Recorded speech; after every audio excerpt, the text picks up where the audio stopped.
نوع دوم تفسیر قرآن به سنت هست.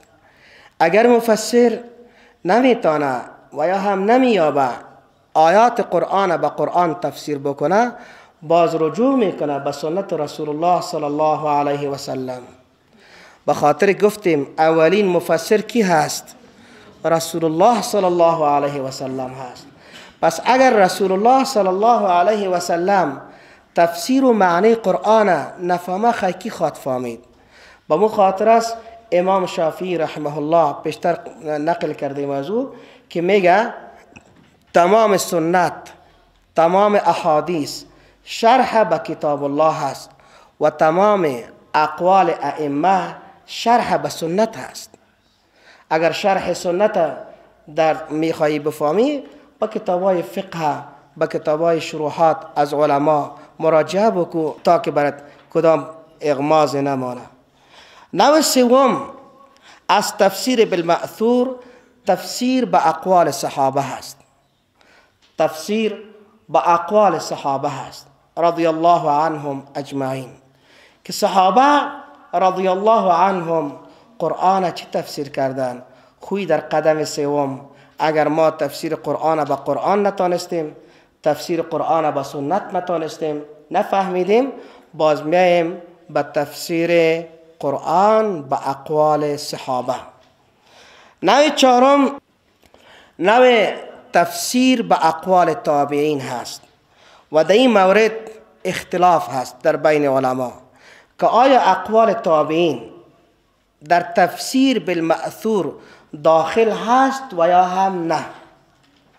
قول راجح امیست که بله، اقوال تابعین بعد از اقوال صحابه رضی الله تعالی عنهم اجمعین حجت هست، حجت هست، دلیل هست و شرح به کتاب الله واقع شده میتونه.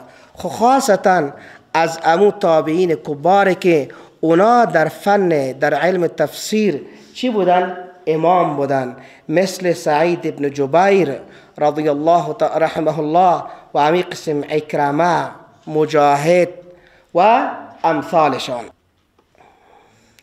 الحمدلله. طبقات مفسرین. طبقات مفسرین. طبقه اول از مفسرین صحابه کبار هست، صحابه کرام هست رضی الله عنهم اجمعین. در این جمله خلفای اربعه ابو بکر و عمر و عثمان و علی رضی الله عنهم اجمعین، عبدالله بن مسعود، ابی بن کعب، ابن عباس، زید بن ثابت، ابو موسی اشعری، عبدالله بن زبیر رضی الله عنهم اجمعین، اینا در بین صحابه بسیار معروف شدند و در میان اینا خلفای اربعه که زیاد معروف بودند. از میان خلفای اربعه علی بن ابی طالب رضی الله عنه در تفسیر قرآن جایگاه خاص خود داشت. ای که چرا حضرت علی رضی الله تعالی عنه در تفسیر، در روایت تفسیر دست بالای یا شهرت زیاده از ابو بکر و عمر و عثمان رضی الله عنهم اجمعین کسب کردن معلوم هست. ابو بکر صدیق رضی الله تعالی عنه بعد از وفات پیامبر علیه السلام 2 سال خلیفه بود و مشکلات بی حد امرای از او دست و پنجه نرم میکرد. یک تعداد مرتد شده بودند، جنگ با مرتدین، با مسیلمة الکذاب علیه اللعنه که دعوای پیغمبری کرده بود و یک زن هم دعوای پیغمبری کرده بود در وقت. خدای تو شرمان نشان که مسیلمة الکذاب امرای او زنی که دعوای پیغمبری کرده بود آمدن در یک جای مذاکره میکردن که کدام ما یکی به نفع دیگه تیر شویم. فکر میکردند که کاندای ریاست جمهوری هستند. وقتی که آمدن خدای تو شرمان نشان که اینا زنا کردن در بین خود.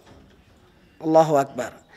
مردم دعوای پیغمبری کرده، زنم دعوای پیغمبری کرده، ولی الله عزوجل شرماندشان، ناکام شدن، مردار شدن، ذلیل شدن، خسر الدنیا و الاخره شدن. ابوبکر صدیق رضی الله عنه به این قسم دست و پنجه با این مشکلات نرم میکرد. بعد از به این خاطر نتانست که روایات بیشتر در حدیث و تفسیر از ابوبکر صدیق روایت شده باشد.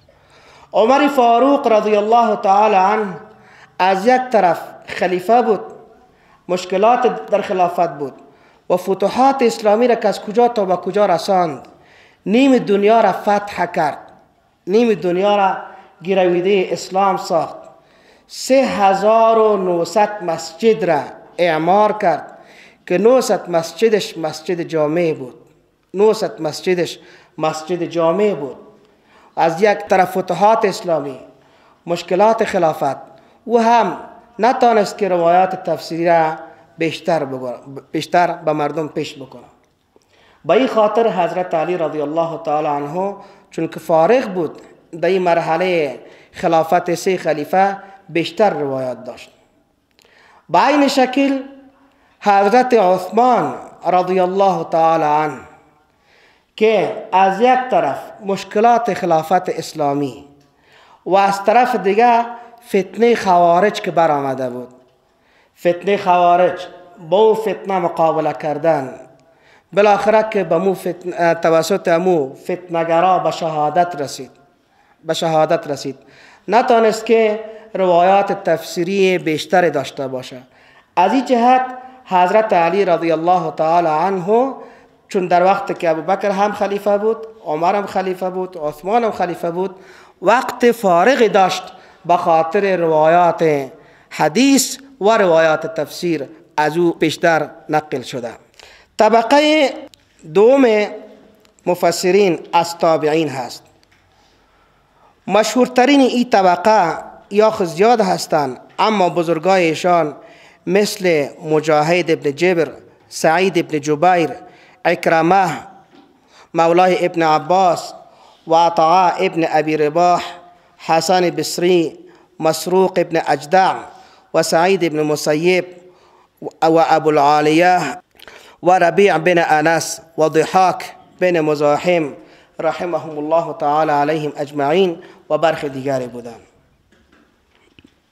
پیش از اینکه به طبقه سوم مراجعه بکنیم، در اینجا برمیخوریم به مدارس تفسیر.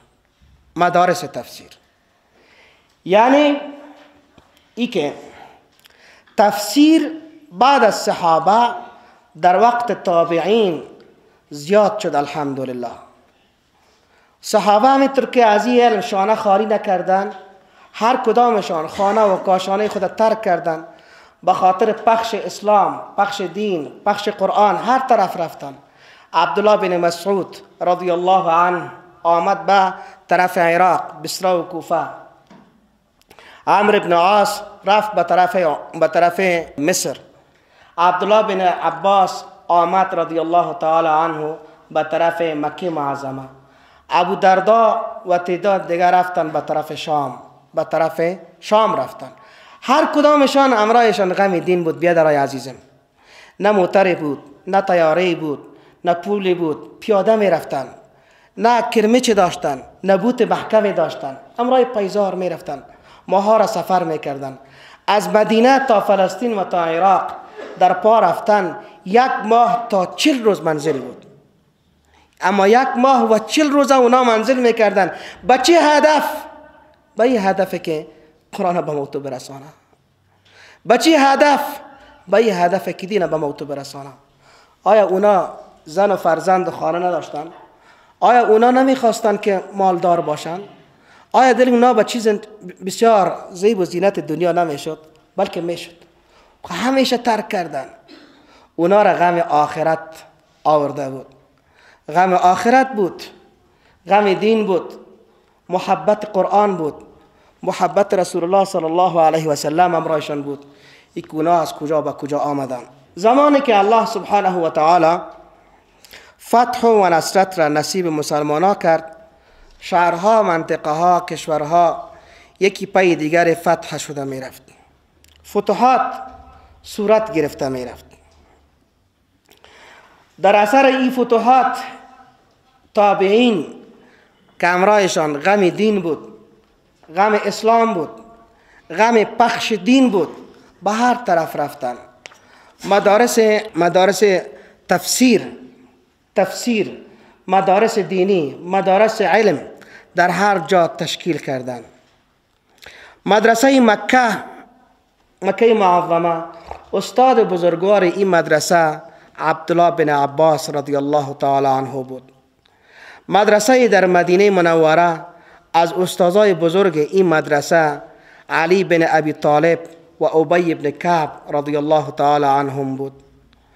مدرسه در عراق از استادای بزرگوار این مدرسه عبدالله بن مسعود رضی الله تعالی عنه بود.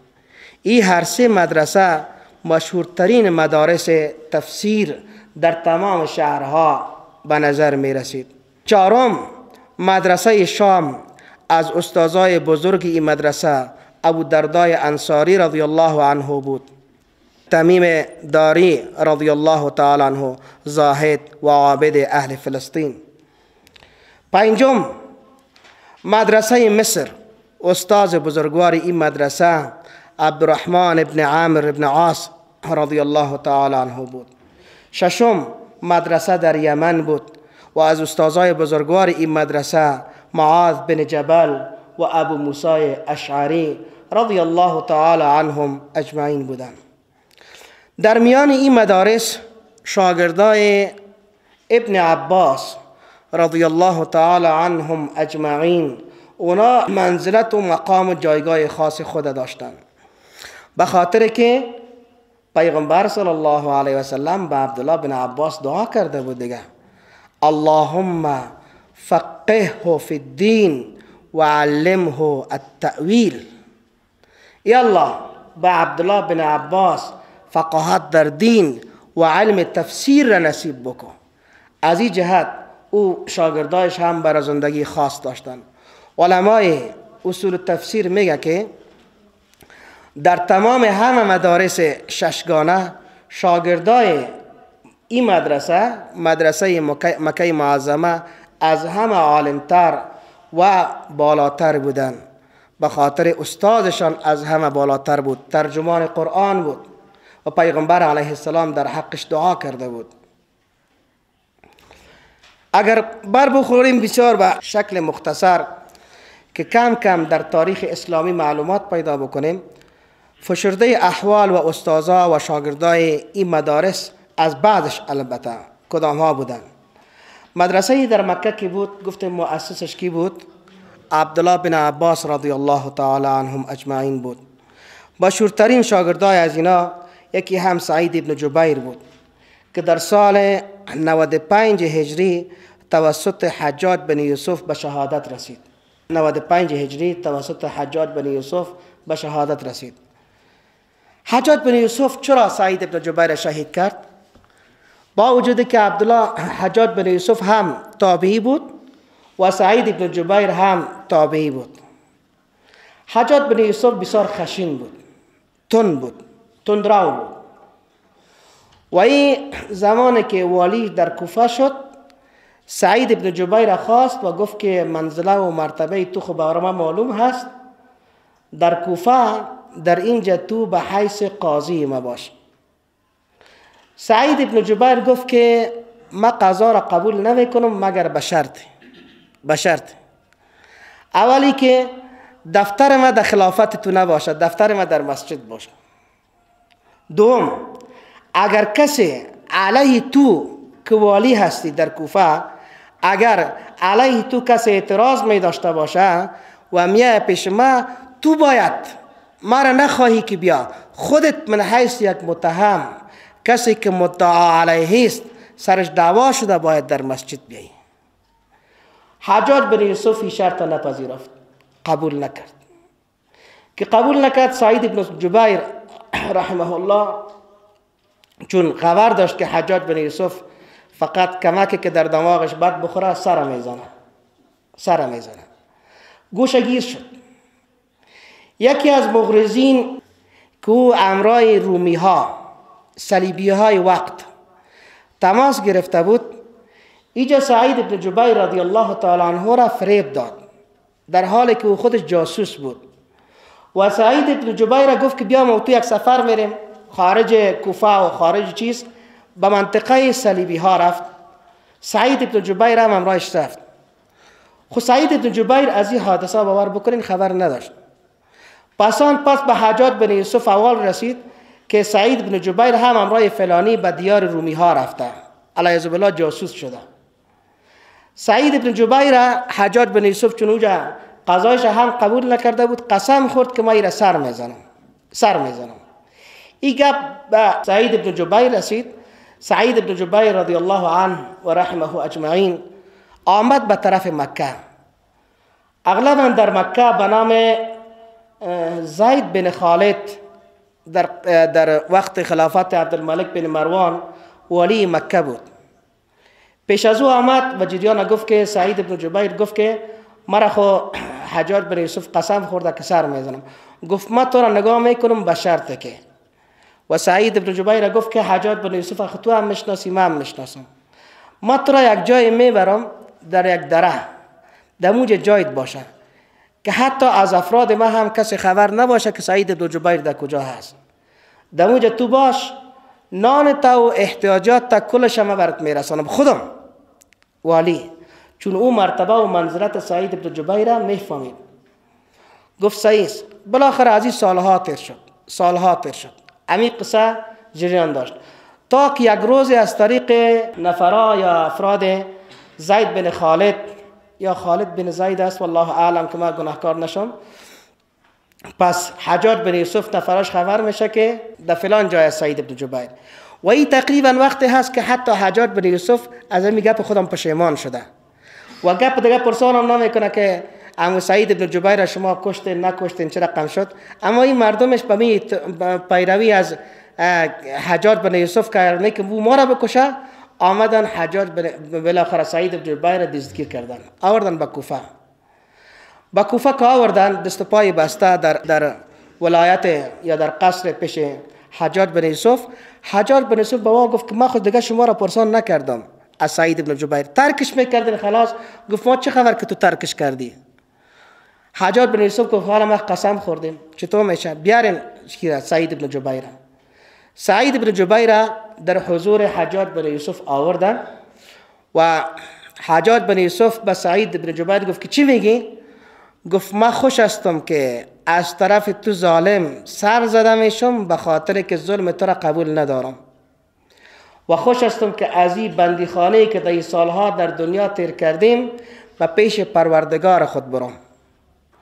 و سعید بن جبیر شک نیست که با همه قدر علمیتش ولی خدا بود، ولی الله وقت خود بود. دعا کرد گفت اللهم لا تسلط هذا الظالم على قتل احد بعدی. گفت که ای الله این ظالم حجاج بن یوسف را بعد از قتل ما بالای قتل هیچ مسلمان مسلط نسازی. بالاخره سعید بن جبیر رضی الله تعالی عنه را سر زد. با مجرد سر زدنش حجاج بن یوسف دیوانه شد. با وجودی که در حضور حجاج بن یوسف مثل که شیخ حسن جان نقل میکرد 100,000 تا 120,000 نفر سر زده شده بود، همه قدر قتل صورت گرفته بود. خب قتل سعید بن جبیر آخرین قتل حجاج بن یوسف بود. بعد از این دیوانه شد به شکل که حتی امو جایی که خون سعید بن جبیر ریخته بود هر وقت فکرش می آمد که سعید بن جبیر خونش اموجا هست. مردم خدا میگفت لا سعید بکشین، میگفت نیست سعید، میگفت اون نمیبینم که خونش هست، الا طرف میآید. بالاخره به این مرض، به مرض سرطان معده دچار شد. آوردن چند بار را، خلافت وقت در شام بود، سوری فیلی، تداوی نشد. بالاخره دینمی مرض آخر حجاج بن یوسف هم اغلبا دمی رمضان سال 95 هجری بعد از در 27 رمضان سال 95 هجری وفات میکنه و یک مرثیه هم از خود داره که ای الله مردم میگه که حجاج هیچ کس خدا نمیبخشه و تو میفهمی که ما قدر قتلای کردیم به خاطر توحید امت بود، هر چیزی که بود ما در مورد حجاج بن یوسف فیصله نمی کنیم، میگذاریم به کی؟ به الله. و در قبرم از ما پرسان نمیشه که حجاج بن یوسف چه قسم بود. از ما پرسان میشه که من ربک و ما دینک و من نبیک، پرسان میشه دیگه. ما در اون مورد فیصله نمی کنیم که چه قسم بود نبود. خود تاریخ ها همش به نام ظالم نقلش کرده و در کفرش هیچ کس قول نکرده. هیچ کس حق نداره که حجاج بن یوسف کافر بگوید، چون به خاطر قتلایی که حتی عبدالله بن زبیر نواسه ابوبکر صدیق پسر اسماء بنت ابی بکر رضی الله تعالی عنه را شهید کرد در مکه معظمه، بان هم حکم کفر بالاش نمیشه، ظالم بود. اما میگذاریم فیصله را به کی؟ به الله عز وجل. پس از این جمله یکی هم کی بود؟ سعید ابن جبیر بود، مجاهد بود که در سال 104 وفات کرد در عمر 80 سالگی در حالت سجده. اکرمه مولای ابن عباس بود که هم در سال 104 وفات کرده. طاووس ابن کیسان بود یمانی، در سنه 100 هجری وفات کرده و برخی دیگه که همطور ازش میگذاریم. دوم مدرسه تفسیر در مدینه منوره. استاد این مدرسه ابی ابن کعب رضی الله تعالی عنه قاری مشهور بود. ابی ابن کعب از جمله کاتبین وحی بود و قاری مشهور بود. کسی بود که پیامبر صلی الله علیه و سلم در نماز، اغلب نماز صبح بود، در سوره را تلاوت میکرد و کلمه فلما فرغه از پیشش ماند. کسی فتح ندادش. وقتی که رو گردانید از نماز گفت که الیس فیکم ابی، آیا در بین شما ابی نبود که بر من فتح میداد؟ ابی گفت که بله یا رسول الله، بلکه من بودم ولی فتح ندادم. گفت چرا؟ گفت به خاطر گمان کردم که شاید همین کلمه منسوخ شده باشه، تو نخوانده باشی.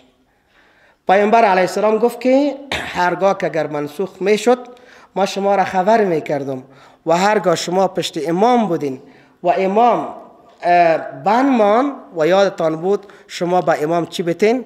فتحه بتین. حافظ ابن حجر اسقلانی از علی بن ابی طالب رضی الله تعالی عنه در فتح الباری روایت داره، میگه اذا استطعمك الامام فاطعمه، هر وقت که امام از شما طلب لقمه کرد، طلب نان کرد، برش بتین. امام نه چای میخوره نه او در سر نماز، بلکه مرادش فتحه است که میگیره. به خاطر میشه اگر ما فتحه نتیم به امام چیزای خواد بگوید که در زبانش بیاید که از قرآن نباشه، باید فتحه بدیم. این ابی ابن کعب هست. از شاگردای این مدرسه زید ابن اسلم هست که پدرش مولای عمر بن خطاب بود، در سنه 126 وفات کرده. ابوالعالیه که نامش رافع بن مهران هست و در زمان جاهلیت بود، اما بعد از وفات پیامبر صلی الله علیه و سلم اسلام آورد و در سنه 90 هجری وفات کرده. محمد ابن کعب قرطی هست که از علی بن مسعود ابن عباس رضی الله عنهم روایت داره و در سال 118 هجری وفات کرده در سن 79 سالگی. مدرسه سوم در عراق هست. استاد بزرگوار این مدرسه عبدالله بن مسعود هست. عبدالله بن مسعود رضی الله تعالی عنه و اکثر احادیث فقه حنفی ما که امام ابو حنیفه استدلال کرده، اکثر احادیثش از عبدالله بن مسعود هست.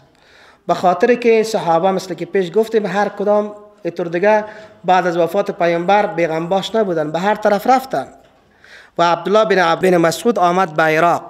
اما روایات که پیشش بود از پیغمبر صلی الله علیه وسلم با مردم در عراق رسان و او روایات به ابو حنیفه هم رسید رحمه الله و کسای فقهایی که در عراق بودن اونا از امی استفاده و استنباط میکردن.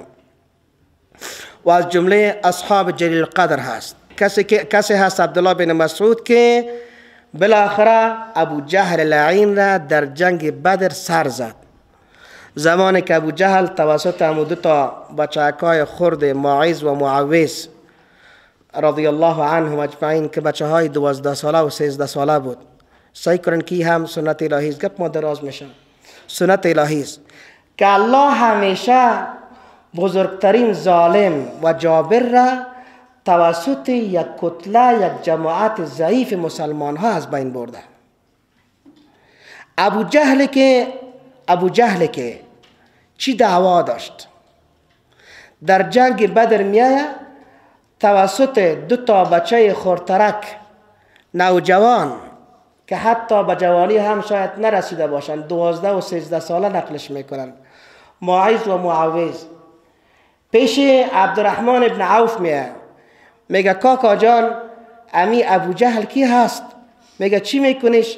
میگه ما شنیدیم که بسیار پیغمبر علیه السلام دو دشنام میزنه، ما قصد کردیم که بریم یا شهید شویم و یا همو را سر بزنیم.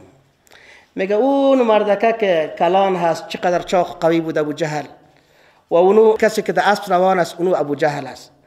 این 2 نفر فقط وظیفه خود میدانه، میان پیش ابو جهل. ابو جهل از پایین کود اسب پس با شمشیر میزنه کمک الله را با اینا سیکو. ابو جهلی که سوار به شمشیر هست بان هم میفته از اسبش زخمی و اینا فکر میکنن که ابو جهل مردار شده میرن. عبدالله بن مسعود رضی الله عنه که دار میخوره ببینه که ابو جهل زخمی و شتانک میزنه، سرش عبدالله بن مسعود قطع میکنه از ابو جهل را. این امو عبدالله بن مسعود است، کسی که بسیار فقیر بود، بسیار غریب بود و در مکه معظمه ایمان آورده بود. پدرش کافر بود و پدرش را بندی کرد بالاخره که دیگه پیش پیغمبر نرو علیه السلام. بندی کرد، خوب سعی کنین، در خانه بندیش کرد. برادرش که از عبدالله بن مسعود خردتر بود او را وظیفه داد که با بیادرت نان و اوی چیزا ببر. اما عبدالله بن مسعود در بندی خانه هم وظیفه دعوت ترک نکرد، دست پایش بسته هست، برادرش برش نان میبره، با قفلها زنجیرها بسته کدگی هست، در اونجا برادر خود دعوت کرد. برادرش ایمان آورد با دست عبدالله بن مسعود، در حالت که عبدالله بن مسعود بندی هست. هیچ وقت مشکلات، هر نوع مشکلات آمد، شما را از دعوت باز ندارم. ببینین حضرت یوسف علیه السلام، حضرت یوسف در بندی خانه هست، 2 نفر خواب میبینه، پیشش میآید و میگه خواب مرا تعبیر بکو. پیش از خواب اول تعبیر خواب اول خود معرفی میکنه، بعد از این اونا را به ایمان دعوت میکنه. یوسف که بندی هست از طرف عزیز مصر بندی شده، ولی مکلفیت ایمانی خود را در بندی خانه هم چی میکنه؟ ادا میکنه. اگر بالای ما مشکلات میاد، این مشکلات از طرف الله هست، مشکلات اقتصادی باشه، مشکلات روانی باشه، مشکلات زندگی باشه، هر مشکلات سیاسی باشه، ولی هیچ وقت ترک دعوت، ترک جهاد نکنید. خب پس عبدالله بن مسعود امو کسی هست. مشهورترین شاگردای این مدرسه مسروق ابن اجدع هست. مسروق به معنی دزدی شده، ولی حضرت عمر رضی الله تعالی عنه نام ازی را بازگشتان در خلافتش به نام مسروع ابن عبدالرحمن ماندش. این مسروق کسی بود که در خردترکی دزدیده شده بود، با او خاطر این مسروق میگفتن، دزدیده شده، به می نام مشهور شد. خواه حضرت عمر رضی الله عنه این را به نام مسروع ماند، مسروع بن عبدالرحمن. اجدع را هم پس کت نام پدرش هم گشتان. دومش قتاده هست بن دعامه سدوسی که کور مادرزاد بود، با وجود کور مادرزادش فکر کنین که در تفسیر امام هست. 3 ابوالحسن حسن بن یسار بصری هست، مادرش خیره نام داره که مولای ابو سلمه رضی الله تعالی عنه بود. و این حسن بصری خاصتا در تعبیر خواب دست بالای داشت. از بزرگای تابعین غیر از که امام در تفسیر هست، هر وقت که حسن ذکر شود در کتابای تفسیر مرادش حسن بصری هست، ولو که اگر بصری را نقل هم نکرده باشه علما، ما ایرا علما میگه که حسن بصری هست. حسن بصری رضی الله عنه و رحمه اجمعین بود در بصره. روز امام مالک مکانتش حسای کنین، هم دوره همراه امام مالک هست. امام مالک تابعی است ولی تابعی است.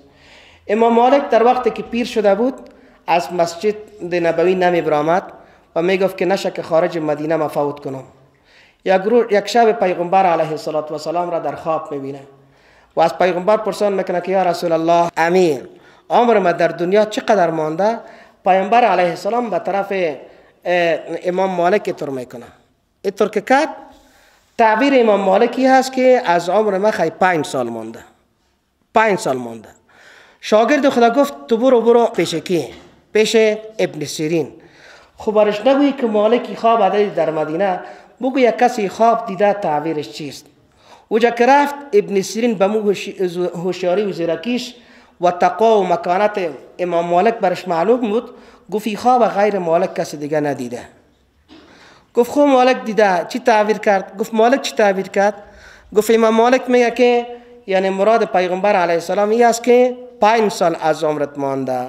ابن سیرین گفت که اخطأ مالک خطا شده در این مورد، بلکه مراد پیغمبر علیه السلام این است که از این 5 چیز از ما پرسان نکو که غیر الله هیچ کسی را نمیفهمه.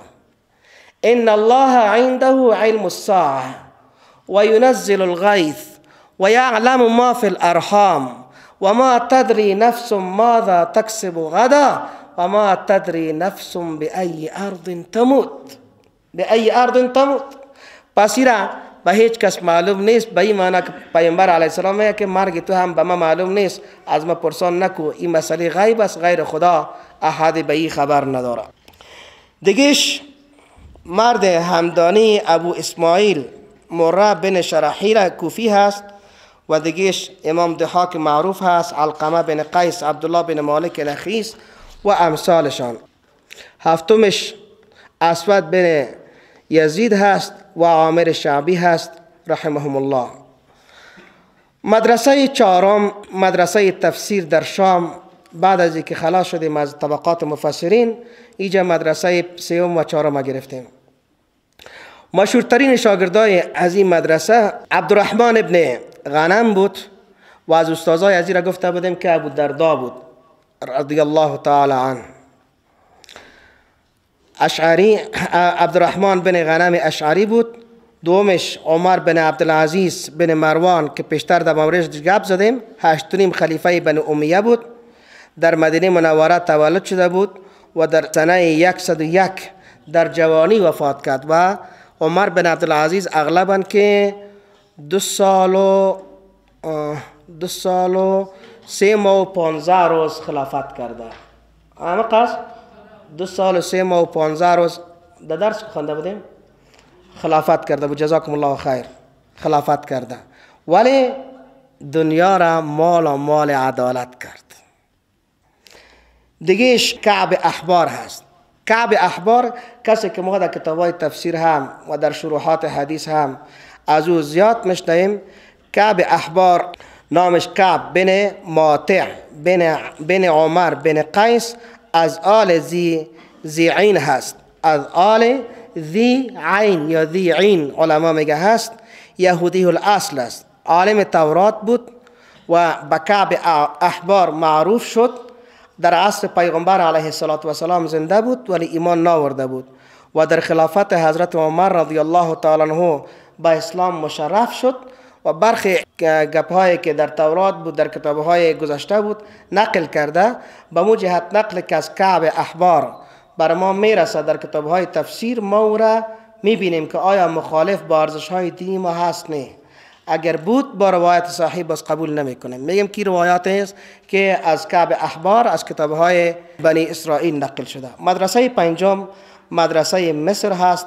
مشهورترین شاگردای این مصر و استادش خو گفتیم که عمرو بن عاص بود. عبدالرحمن عمرو بن عاص رضی الله تعالی عنه بود.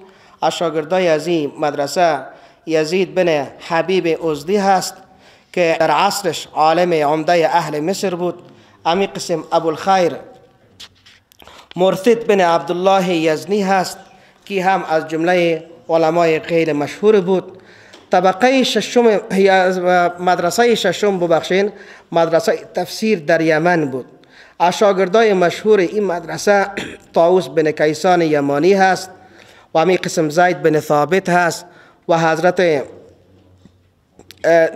حضرت ابو هریره، اینا کلش از ببخشین از زید بن ثابت و عایشه و ابو هریره رضی الله تعالی عنهم اجمعین روایات دارند. دیگهش به نام وهب است، وهب بن منبه که همه ما به نامش معروف هستیم، صنعانی، عالم اهل یمن هست و این تابعی هست نه صحابی. برخی روایات در حدیثی روایات مرسل داره، مرسل به این معنی که نام صحابی را نمیگیره، نقل میکنه. از اون جمله هم یکی روایتش هست که المؤمن فی المسجد کالسمک فی الماء والمنافق فی المسجد کالطیر فی القفص. این حدیث مرفوع نیست، این قول وهب بن منبه هست که را برخی حدیث مرفوع میگن. معنیش هست مسلمان در مسجد همه تو خوشحال می باشد، مثل که ماهی در آب زنده هست، و منافق در مسجد دلتنگ می باشد، مثل که پرنده در قفس هست. اما ما احتیاط میکنیم در روایت حدیث، نسبت حدیث را به پیغمبر علیه السلام نمی کنیم و این قول وهب بن منبه است. طبقه سوم از مفسران در عصر طبقه اول روایات تفسیری به صورت شفاهی بود، اما در این طبقه سوم مفسرین تا این حال که خواندیم تا مدرسه ششم بس شکل کتابت درج شد.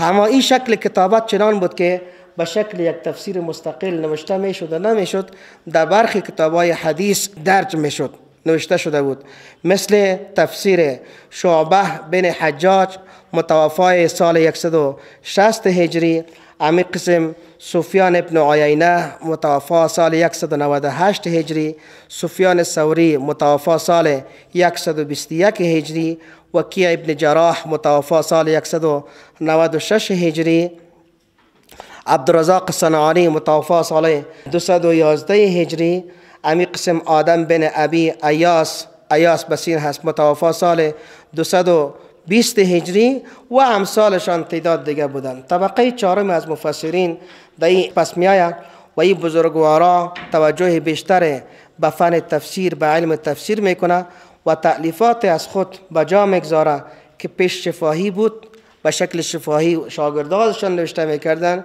اینا خود درس کردن، که از اون جمله امام احمد بن حنبل هست رحمه الله متوفا سال 241 هجری، امام بخاری هست متوفا سال 256 هجری، و همین قسم بقی بن مخلد هست متوفا سال 279 هجری، ابن ماجه هست که صاحب کتاب در صحاح سته هست، حاکم نیشاپوری هست و که در سال 405 هجری وفات کرده و ابن ماجه در سال 273 وفات کرده، و ابن مردویه هست که در سال 401 وفات کرده و ابو شیخ ابن حبان هست. اما البته تالیفات از اینا در ذکر احادیث بود، کتابای حدیث بود، مثل امام بخاری به نام کتاب تفسیر ما داریم. ما در کتابش که ما گفتیم یکی از علتهایی که صحیح البخاری را به نام جامع معروف بود که همو 8 فن باید دومی بود، یکی هم علم تفسیر هست که در دیگه جا نمی بود، ولی در کتاب امام بخاری تفسیر بیشتر هست و هم فقط نقل شده.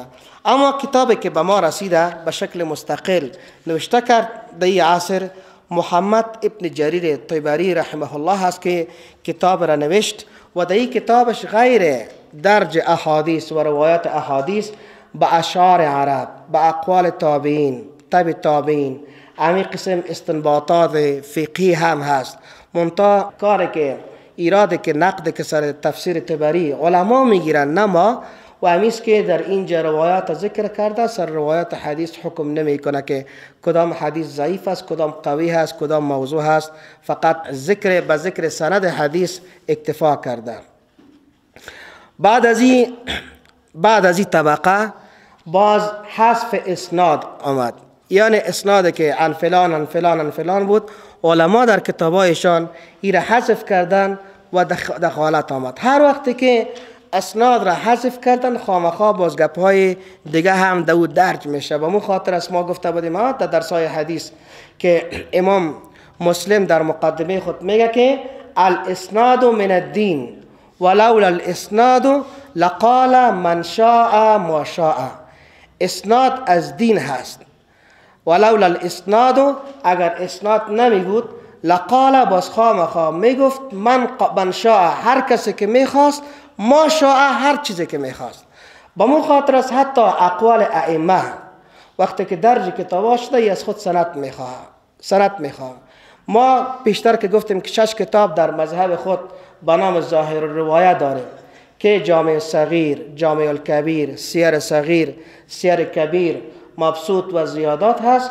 امام محمد رحمه الله زمانی که از امام ابو حنیفه استادش نقل میکنه او را هم به سند نقل میکنه. اقوالی که یا خودش شنیده یا از ابو یوسف شنیده او را به سند نقل میکنه. بعد از او کتابای دیگر مثلا ما شروحات هدایه را میبینیم، فتح القدیر یا بنایه از عینی را زمانی که قول از امام ابو حنیفه نقل میکنن به سندشان نقل میکنن. یا همین قسم شاگردای امام مالک در کتابای فقه مالکی وقتی که مراجعه میکنیم اونا به سبب سند تا امام مالک یک قول میرسانند، تا امام شافعی میرسانند، تا امام احمد بن حنبل میرسانند. پس بدون سند حذف شد، گپای دیگه هم پیدا شد. در این طبقه زمانی که اسناد حذف شد اون سند احادیث دیگه با موضوعی و ضعیف و دیگه درد شد، به خاطر که سند نیست، معلوم نیست که حدیث قوی هست و یا همین حدیث ضعیف هست.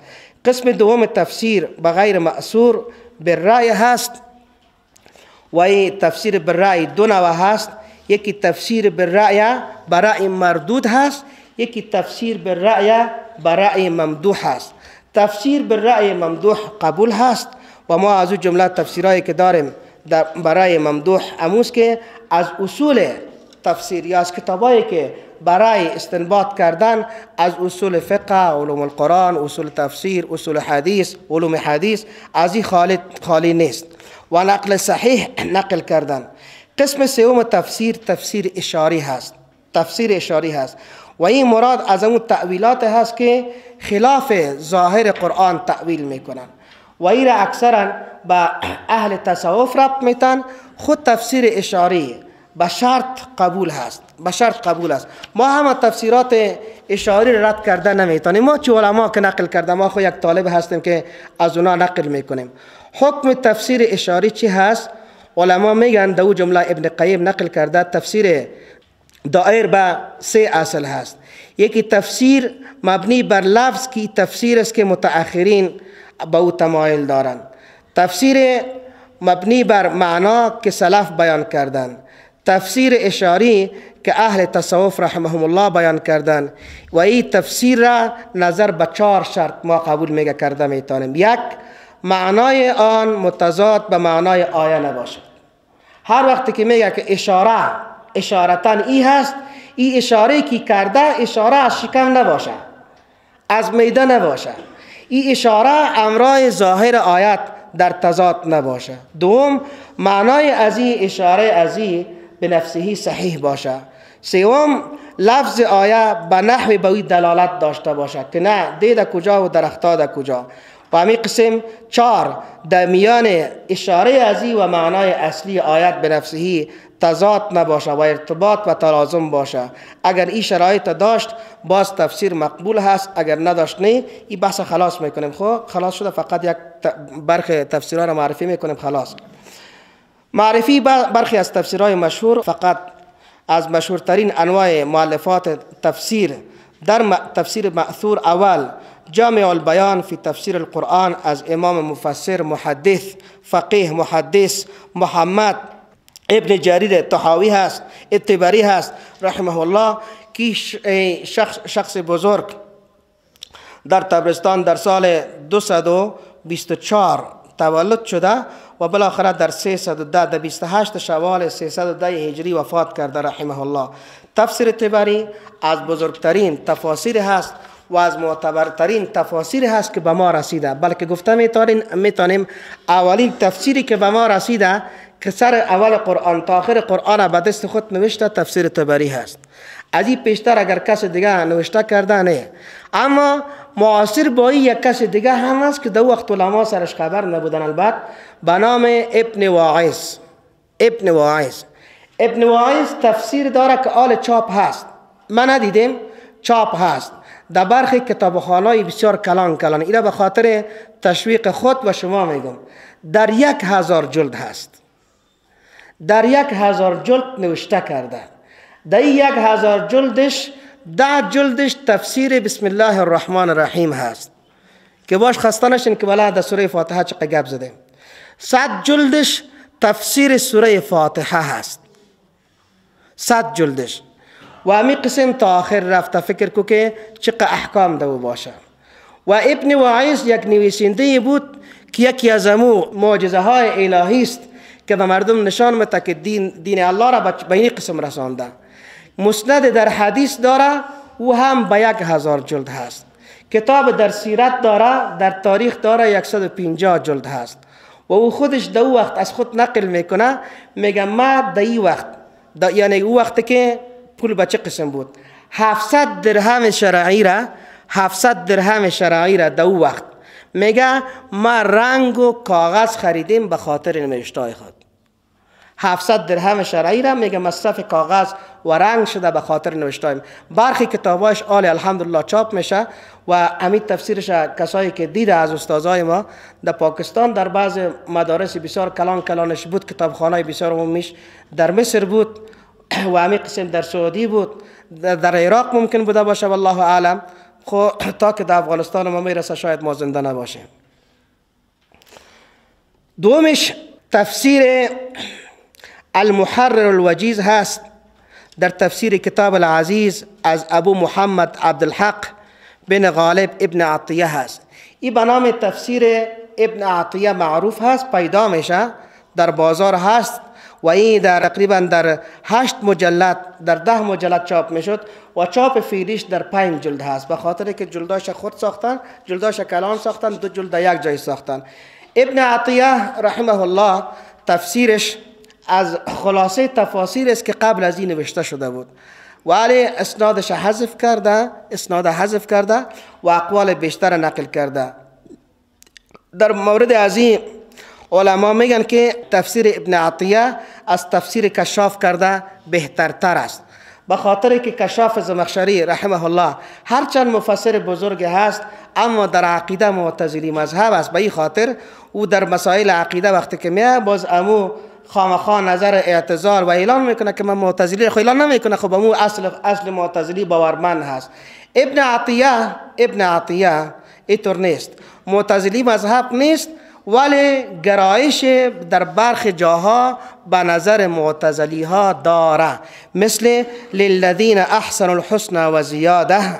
در اینجا مراد از زیادت را رؤیت الله نمیگه و جنتی ها، به خاطر که معتزله از دیدن الله در جنت منکر هستند، میگه خلاف عقل است، با اونا عقل از نقل کده بالاتر است. پس اینجا زیادت هم فضائل ترجمه میکنه ابن عطیه، نمیگه که مراد از زیادت رؤیت الله است و امثالش.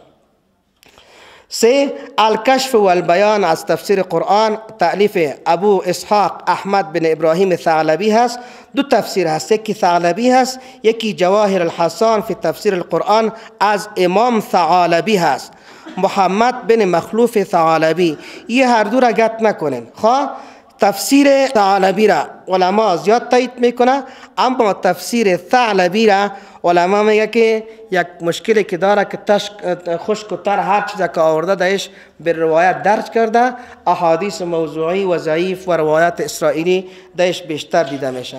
الدر المنثور فی تفسیر بالمأثور از حافظ جلال الدین سیوطی رحمه الله هست، تفسیر خیلی ارزنده هست در تفسیر بالمأثور، اما او هم عمق کرده که اسناد را دایی ذکر میکنه، خو یکی را بالای دیگه ترجیح نمیده، نمیگه که حدیث صحیح هست و یا هم نه.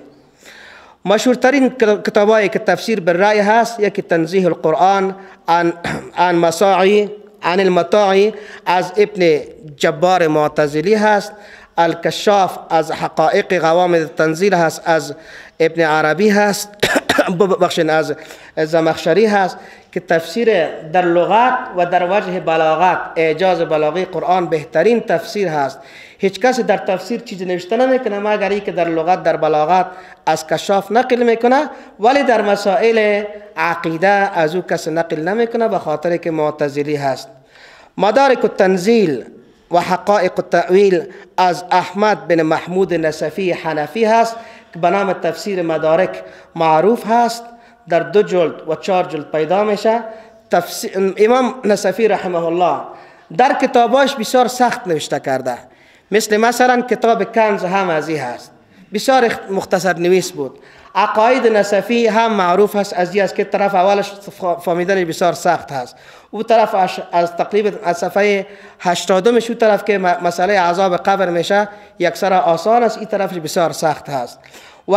ولی تفسیر مدارک را به او قدر سختی ایجاز مثل کتابای فقه خود نوشته نکرده و این تفسیر شرح هم داره و شرحش به نام چی است؟ الاکلیل على مدارک التنزیل. الاکلیل على مدارک التنزیل پیشما پی دی افش بود، چاپ بسیار سابقه که در هندوستان چاپ شده بود، ما او را پی دی اف کشیده بودم تقریبا 4000، ولی چاپ که نو شده چاپش هست پیدا میشه متاسفانه بسیار قیمت، بسیار خوب تفسیر هست.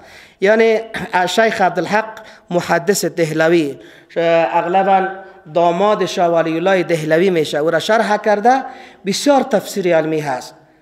خب ای که پی دی افش پیش ما چندان خوانا نیست، خوبش نیست، مثل عکس واره گرفته و هم چاپ سابقه قلمی هست، اما ایش که نو چاپ کرده بسیار خوبش هست، اما متاسفانه بسیار قیمت میگه، در بازار ما هم نخریدیم. او 7 جلد بود با 6000 افغانی بای کرد پارسال، دیگه همه تو ماندمش تا که خدا بخواه.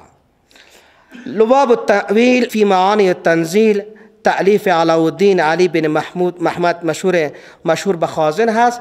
تفسیر خازن هم جدا پیدا میشه و هم در حواشی برخ تفاسیر مدارک و جاهای دیگه هم پیدا میشه.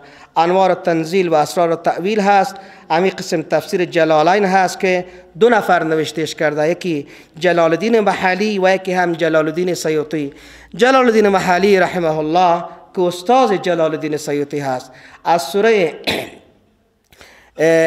کهف شروع کرده در آخر، پسان که سوره و الناس خلاص کرد، نو سوره فاتحه را شروع کرده و خلاص کرد که وفات کرد، تمام نکرد.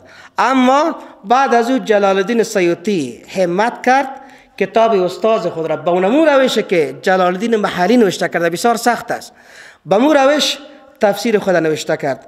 تفسیر ارزنده هست، خاصتا میبینیم که در مدارس در کتابای ابتدایی خوانده میشه. جلالین معروف هست، مختصر است، با وجود همه قدر اختصارش که الحمدلله چندین بار ما را تدریس کرده، میبینی بعض اقوال در جلالین هست تو باور بکو که در یک تفسیر دیگه نمیاوی. یک قولش را ما او را باور بکو در 300 چند کتاب تفسیری که در مکتبه شامل است پالیدم، در هیچ تفسیر نبود غیر جلالین و او تفسیرش اینقدر خوشم میاد. هر سال ما دوره تفسیر دمو جایی که میرسیم هم قول اوزه رو نقل میکنیم. او چی هست؟ دمی که ان تمسسکم حسنتون تسؤهم، و در مسئله مرگ در غزوه احد قولش همیتر است. او میگه که فلما ان هزمتموهم، چرا شما شکست کردین؟ یمسسکم قرح فقط مس القوم قرح مثله. دمیجا میگه فلما ان هزمتموهم، چرا شما ای مسلمانا، ای گروهی که 50 نفری را که پیغمبر علیه السلام در سر از تپه تعیین کرده بود و گفته بود از شور نخورین، فلما ان هزمتموهم، چرا شما شکست کردین؟ آمدین او را اعلا کردین و بفهمین که ان الموت لا حول ولا قوة الا بالله. چی است خالد؟ وعلم ان الهزیمة لا تدفع الموت، بدانین که شکست هیچ وقت مرگ از شما دفع نمیکنه. و ان الثبات لا يدفع الحیات، و ثابت قدمی هیچ وقت زندگی را از شما دفع نمیکنه. این قولش را در هیچ جای نمیافی. وعلم، بفهم، ان الهزیمة لا تدفع الموت، هزیمت، شکست، گریز، جبن که بگریزی مرگ از تو دفع نمیکنه. مرگ باز در پشت خانه تان میآید. اینما تکونوا یدرککم الموت ولو کنتم فی بروج مشیده. و ان الحیات لا تدفع و ان الثبات لا تدفع الحیات، و ثابت قدمی حیات است، تو دفع نمیکنه. اگر تو ثابت قدمی باشی و قسمتت باشه که زنده بانی، باز دیگه تو را باز هیچ وقت از حیات تو مانع نمیشه. به این معنا که هیچ وقت نترسین، هیچ وقت ترس در خود جای نتین. عالم ترسو، مجاهد ترسو هیچ چیز کرده نمیتونه. امی قسم الجامع لاحکام القرآن از امام قرطبی است که بسیار معروف است و برخی تفاسیری که در بین مأثور و غیر مأثور هست، یکی معالم التنزیل هست. پس خیر سیره میگذاریم به روز بعدی، کمک مانده انشاءالله. و درس بعدی ما روز بعدی که این کتابا را انشاءالله خلاص میگیم و بعد از او ممیزات برخی تفاسیر است.